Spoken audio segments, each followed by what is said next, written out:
একটা লাইনের উত্তর আমি দেব। আমার সবচেয়ে ভালো বাজেট ডিসকাশন হয় না। বিরোধী দলনেতার একটাই অপরাধ, তিনি মমতা ব্যানার্জিকে 2021-এ 1956 ভোটে হারিয়েছিলেন। বিরোধী দলনেতার একটাই অপরাধ, তিনি হিন্দুদের উপরে, জনজাতিদের উপরে আক্রমণের বিরুদ্ধে কথা বলেন। বিরোধী দলনেতার একটাই অপরাধ, জয় শ্রীরামের ধ্বনি দেন, বন্দে মাতরম করে 66 কোটি লোক একটা অশালীনতার সীমা ছাড়িয়েছেন, সভ্যতার সীমা ছাড়িয়েছেন। আপনি বলেছেন অধিকারীরাই আপনাকে করেছে। আপনি দিদি থেকে দিদিমা হয়ে যেতেন যদি নন্দীগ্রামের জনগণকে নিয়ে শুভেন্দু অধিকারী নন্দীগ্রাম আন্দোলন না করত। আপনি 4 বছর ধরে আপনার হারের যন্ত্রণা ভুলতে পারেননি। আপনি এমএলএদের এদিক ওদিক করেও বিধানসভার ভিতরে ভারতীয় জনতা পার্টির সংখ্যা 70-এর নিচে নামাতে পারেননি। তার কারণ বিধানসভার ভিতরে তাদের দাঁড়িয়ে বিজেপি বলে পরিচয় দিতে হচ্ছে। আপনি সংবিধান মানেন, আপনি হাইকোর্টে 5 লক্ষ টাকা জরিমানা দিয়েছেন। আপনার স্পিকার বিমান ব্যানার্জি তিনি সংবিধানের 10 শিডিউল, বড় বড় কথা। আপনাকে ভবানীপুরে হারাবো, আরো 5 বছর হারার যন্ত্রণা বয়ে বেড়াতে হবে। যেভাবে নন্দীগ্রামে হারার যন্ত্রণায় চিৎকার করছেন, আপনি লোকসভা ভোটে আমার এলাকায় দাপিয়ে বেরিয়েছেন। তারপরেও 16টা বিধানসভার 15টাতে কাঁথি তমলুকে গোহারান হেরেছেন। আপনি 2023 রামনবমীর আগের দিন রেড রোডের 100 দিনের টাকার দাবিতে ধর্ণা মঞ্চ থেকে রাষ্ট্রীয় স্বয়ংসেবক সংঘকে, বজরং দলকে বলেননি কাল রামনবমী হনুমানরা বেরোবে। আমি পুলিশকে বলেছি কোন মুসলিম এলাকা দিয়ে যাতে রামনবমীর শোভাযাত্রা না যায়। আপনি বলেননি। আপনি দুর্গাপূজার বিজয়া দশমীর ডেট চেঞ্জ করেননি, মহরম দিন পড়েছিল বলে। আপনার পুলিশ হোলি দল সব থানাতে মিটিং করে বলছে যে স্পেশাল ডে শুক্রবার 11টার আগে হোলি দল বন্ধক শেষ করবেন। আপনার অ্যাডিশনাল এসপি বীরভূম শান্তিনিকেতনের ফেমাস বসন্ত উৎসব, সেখানে বলছে আপনারা জানেন শুক্রবার দিন দোল পড়েছে, 10টার মধ্যে যা করার করে নেন। এই ভাষা আপনার আমডাঙ্গার আইসি বলছে মদ খেয়ে হোলিতে বেরোনো যাবে না। আমি আইসি বাবুকে বলি, আপনার পুলিশ মন্ত্রীকে বলুন দোল আর হোলির দিন মদের দোকান বন্ধ রাখুন।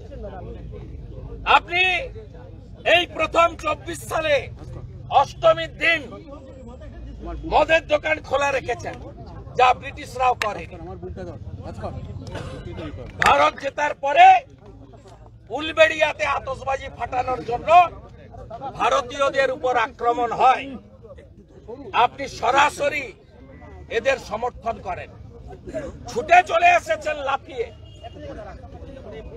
বিরোধী দলনেতার বিরুদ্ধে নিন্দা প্রস্তাব, বিরাট আপনি বাড়ি থেকে ছুটতে ছুটতে চলে এসেছেন, চুপি চুপি, প্রশ্ন উত্তরে থাকেন না, বিধায়করা প্রশ্ন করার সুযোগ পায় না, আলোচনায় থাকেন না, অ্যাসেম্বলিকে গুরুত্ব দেন না, লাফিয়ে লাফিয়ে চলে এসেছেন।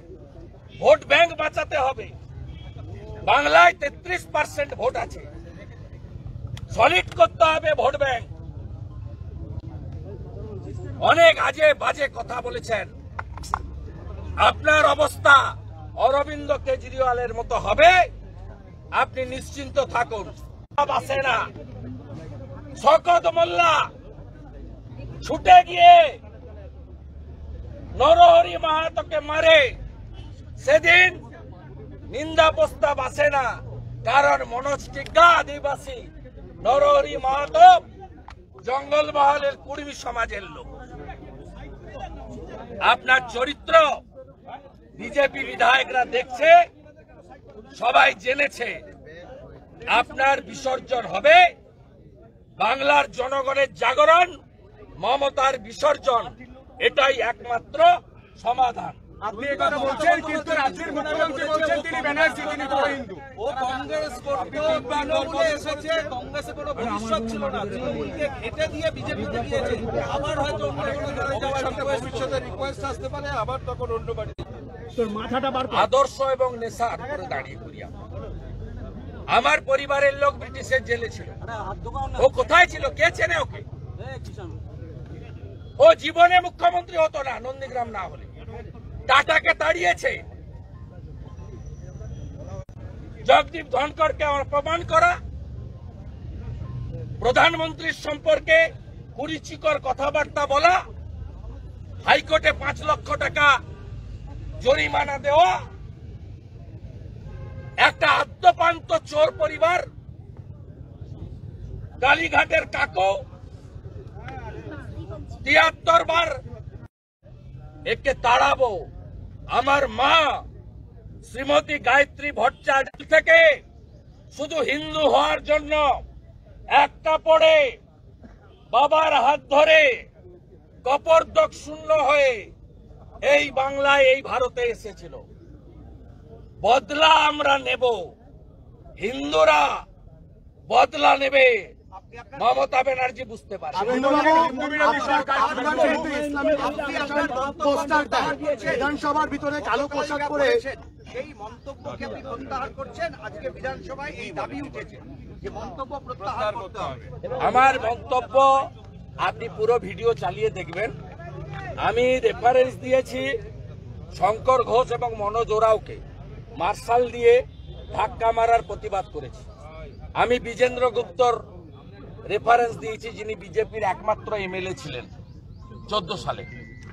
সেই বিজেন্দ্র গুপ্তকে চ্যাংদোলা করে বাইরে ফেলা হয়েছে। সেই বিজেন্দ্র গুপ্ত আজকে স্পিকার। আপের যে এমএলএরা বিধানসভায় বিশৃঙ্খলা করছেন, তাদের তিনি মার্শাল দিয়ে চ্যাংদোলা করছেন। আমি বলেছি এই হাউসের কারো তো গায়ে লাগার কথা নয়। 26-এর পরে যে নতুন বিধানসভা আসবে, সেখানে হিন্দু তৃণমূলের কোন এমএলএ আসবে না। তৃণমূলের যে কটা এমএলএ আসবে, মুসলিম এমএলএ। বিজেন্দ্র গুপ্তর যা হয়েছে এবং শঙ্কর ঘোষ মনোজ ওরাওর সঙ্গে এই স্পিকার মার্শাল দিয়ে যা করেছে, সেক্ষেত্রে যেহেতু কেবলমাত্র তৃণমূলের মুসলিম এমএলএ 26-এর পরে আসবে, তাই তারাও একইভাবে every action has it same and equal reaction. এটা আমার কথা নয়, নিউটনের কথা। প্রত্যেক ক্রিয়ারই সমান এবং বিপরীত ধর্মী প্রতিক্রিয়া। আমি আমার এর বাইরে আমার বক্তব্য খুব ক্রিস্টাল ক্লিয়ার, পলিটিক্যাল বক্তব্য আছে।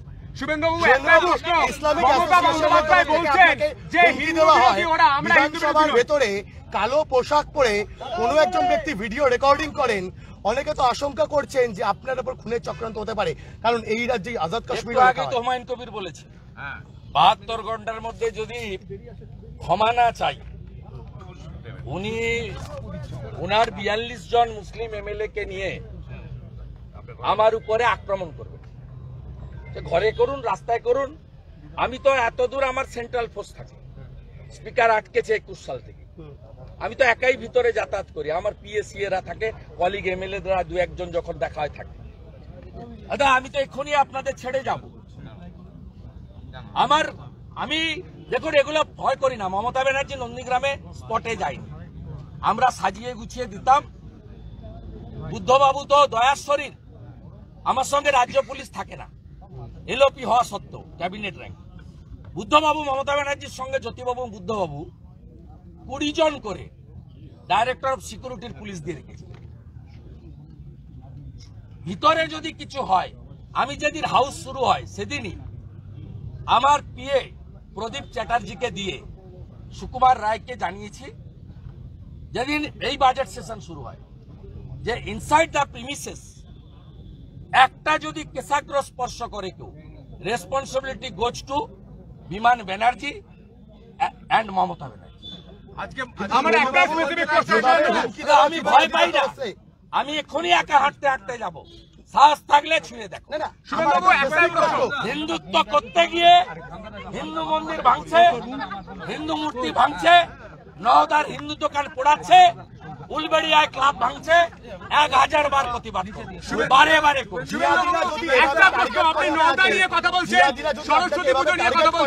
এই রাজ্যের প্রশাসন ব্যবস্থা নেয় না, আজাদ কাশ্মীর লেখার পরেও দেয়াল মোছা হয় না, একজনও গ্রেফতার হয় না। তো আপনি তো হিন্দুদের জন্য এক শুভেন্দু শহীদ হলে কোটি শুভেন্দু জন্ম নেবে। একটা প্রশ্ন, আপনি বিধানসভার বাইরে বলছেন মমতা বন্দ্যোপাধ্যায় হিন্দু বিরোধী, মমতা বন্দ্যোপাধ্যায় বিধানসভায় হিন্দু বিরোধী দুবার প্রমাণ করেছেন। 2024 22 জানুয়ারি রাম মন্দির উদ্বোধনের দিন তিনি রাম মন্দির উদ্বোধনে আমন্ত্রণ পাওয়া সত্ত্বেও যাননি, উল্টে মিছিল করেছেন পার্ক সার্কাসে।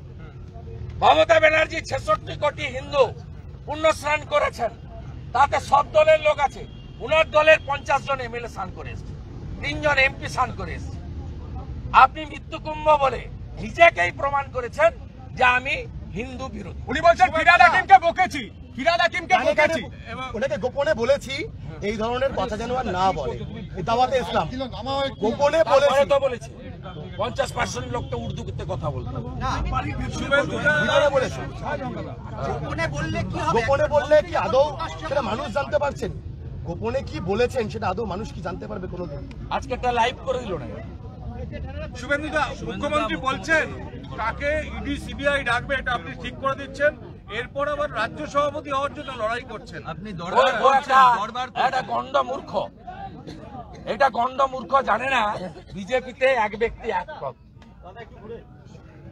রাজ্য সভাপতি কাকে করবে বিজেপি ঠিক করে, কিন্তু মুখ্যমন্ত্রী কখনো রাজ্য সভাপতি হয় না, বিরোধী দলনেতা কখনো রাজ্য সভাপতি। শিখরা সব আমার বিরুদ্ধে। উনি এত ইগনোর করেন, ভালো ইগনোর এমন করেন 9 মাস বাইরে রেখেছেন। আজকে তো উনি যা বলেছেন তার উত্তর আমার দেওয়ার কথা ছিল, উত্তর আমার দেওয়ার কথা ছিল। না, গোল হয় না তো, গোল জনগণ দেবে এবং 2026-এ কেজরিওয়ালের মতো মমতা হারবে। আজকে প্রতিবাদ জানিয়ে আপনারা বিধানসভার সামনে কালো পোশাক পরে বসে রয়েছেন, এটা তো ভবানীপুরে একটি হোলির প্রোগ্রাম, এখানে আমার যাওয়ার কথা 13 তারিখ। এক্ষুনি প্যান্ডেলের কাজ হচ্ছিল, বন্ধ করেছি। আমি আয়োজকদের বলছি হাইকোর্টে শুভেন্দুবাবু ভুল সরস্বতী মন্ত্র পড়ে তিনি বলছেন আমি ব্যানার্জি পিতৃপক্ষে শুনুন, যিনি আমতলাতে ভুল সরস্বতী মন্ত্র বলেন, সুজিত বসুর পুত্রই গিয়ে ভুল চণ্ডী পাঠ করেন, পিতৃপক্ষে মাতৃমূর্তি উদ্বোধন করেন এবং তিনি একটা ধর্মের অনুষ্ঠানে রেড রসে আসেন প্রার্থনা করতে,